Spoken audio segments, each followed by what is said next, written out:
I'm gonna try not to make this video too long tonight, but I want to show you this console that I assembled that goes underneath our TCL QM7 98-inch screen TV. On the screen right here, it might not look like 98 inches, but it is 98 diagonally. And I wanted a console that fit underneath that TV and almost fit the entire width.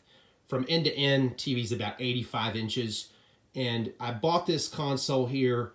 Immediately, first couple of bolts I put in, they started stripping out and pulling through the wood. So they actually credited me for this console and asked me to send the fireplace back that goes right here. So I thought to myself, I'm just going to at least try to see what I can make happen with this console. Otherwise, I was going to throw it in the trash. And let me show you what I used.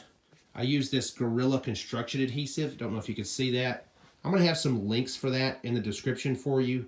So if you're wanting to assemble furniture like this is that cam style lock furniture.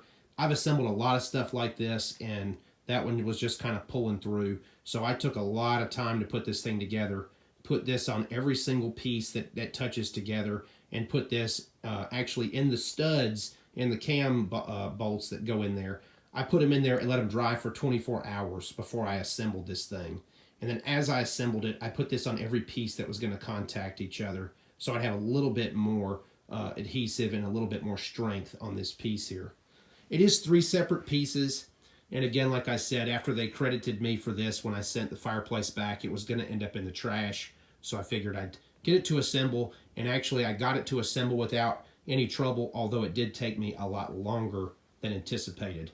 But I would explain to you, if you're going to build any kind of furniture like this, go ahead and put those cam bolts in and let them sit overnight with this type of construction adhesive. After I did that, I didn't have any trouble because this is kind of like a real thin plywood behind there. Hopefully this information was useful or helpful for you, and if it was, please subscribe and share. And that's to the point.